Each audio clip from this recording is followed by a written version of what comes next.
మీకు కాళ్ల నొప్పులా, చర్మ వ్యాధులతో బాధపడుతున్నారా? కాలిన గాయాలు ఇబ్బంది పెడుతున్నాయా? అయితే ఓ కొబ్బరికాయ, 10 రూపాయల పూజా సామగ్రి, 100 గ్రాముల నువ్వుల నూనె ఉంటే చాలు మీ రోగాలన్నీ పటాపంచలవుతాయి.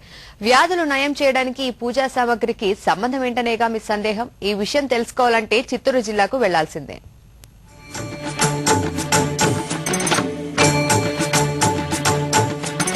శ్రీయాంజనేయం ప్రసన్నాంజనేయం ప్రభాదివ్యకాయం ప్రకీర్తి ప్రదాయం భజే వాయుపుత్రం భజే బాలగాత్రం.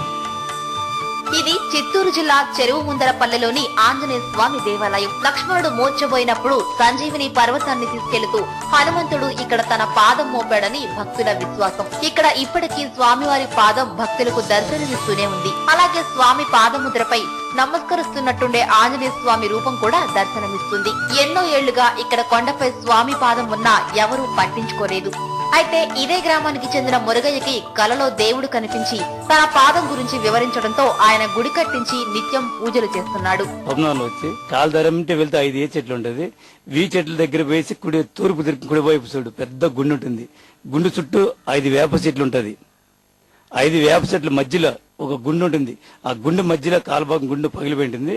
ఆ మధ్యలో వెళ్తే వెళ్ళేటప్పుడు పైన వచ్చే పాము పొర ఉంటుంది. ఆ పాము పొర కింద ఆయన పాదం ఉంటుంది. ఆ పాదం మధ్యలో వచ్చి కసు ఉంటుంది.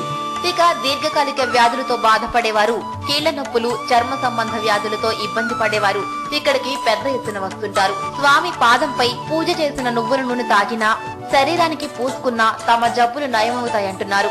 అందుకే ఇక్కడకు 3 రాష్ట్రాల నుంచి భక్తులు వస్తుంటారు.